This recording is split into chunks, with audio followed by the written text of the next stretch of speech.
Does it influence your decision then? And later on in the match, there's a foul. All of a sudden, he's going down in the box because a trailing defender from Denmark takes him down, quote unquote.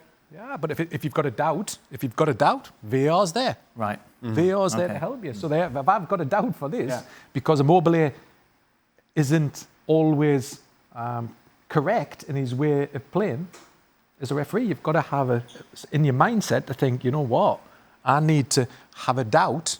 And if I've got a doubt, I would rather say no foul, no penalty, for the VAR to say go and check it. Now, is the doubt a little bit greater with Immobile? Yeah, sure. And Sterling. Oh, come on. Bjorn Kuipers, of course, will be the referee for the final, who's got history with Marco Verratti, of course, because in a Champions League tie, Verratti said that he swore at him. Yeah, so they both must have spoken good English. Would you swear at a player? Have I swore at a player? Yes. I would say yes, of course I have. Right. In the heat of the battle, I've swore. Okay. Has a player swore at me? Yes, in the heat of the battle. Right. Have I sent a player off for foul language? No, I haven't. So therefore, some things are said on the pitch in the heat of the battle, and it should stay on the pitch. Mm-hmm. So why is Verratti crying about it? Why was he moaning about it? Because I lost the match. Right. Simple. Mm-hmm. If you lose the match, you're going to cry. This is just football. Did he have a problem at the time? No. Did he go to the referee and say, you're out of order on the pitch? Right. No. If they'd won the match, do you think anything would have been said? No. But it always seems to be sour grapes. When a team loses, they look for excuses. You swear at referees, Ali? They swear at you back? Yes and yes. Spanish or English? What was your preferred both. method? Yes and yes. Very creative. But creative, but can I say creative but respectful at the same time? No. No. I think there are certain boundaries that you don't go past.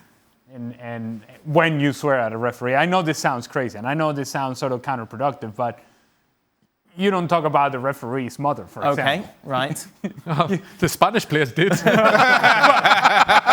I didn't, Mark. Respect. Wow. Yeah, in English. My bad. I can't use the word, but it was the only Spanish I knew.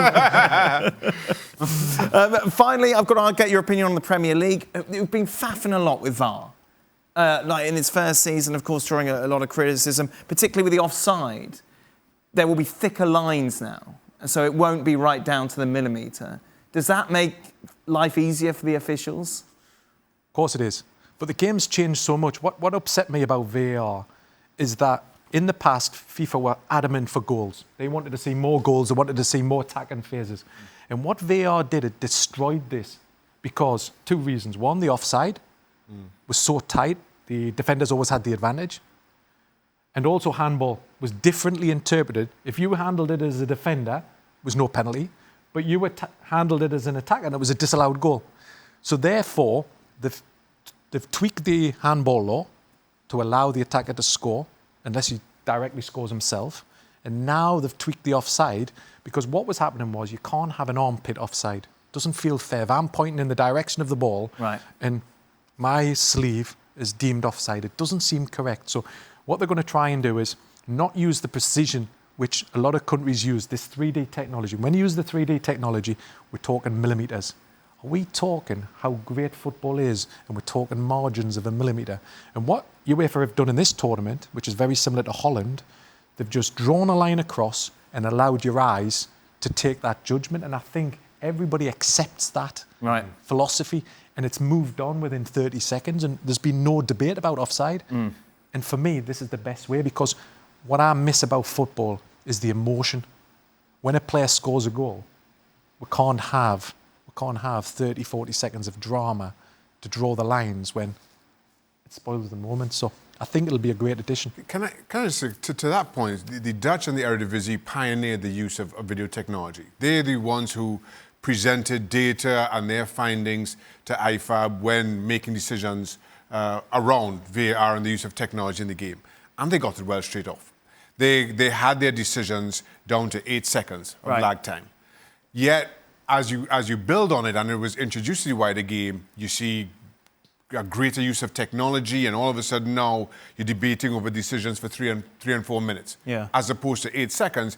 And it just felt, as much as we applaud the use of technology and the need for the right decision, it just felt like it was taking away from the game somewhat. So to hear you say that the way the Dutch do it, that was how it was introduced, and that is how it was sold. I'm not sure how we got to the point that we are now. Mark Clattenburg, thank you very much. A month I've been with you. It's the most sense you've spoken in that time. Thanks so much for watching ESPN on YouTube. And for more sports highlights and analysis, be sure to download the ESPN app. And for premium content and live streaming, subscribe to ESPN Plus.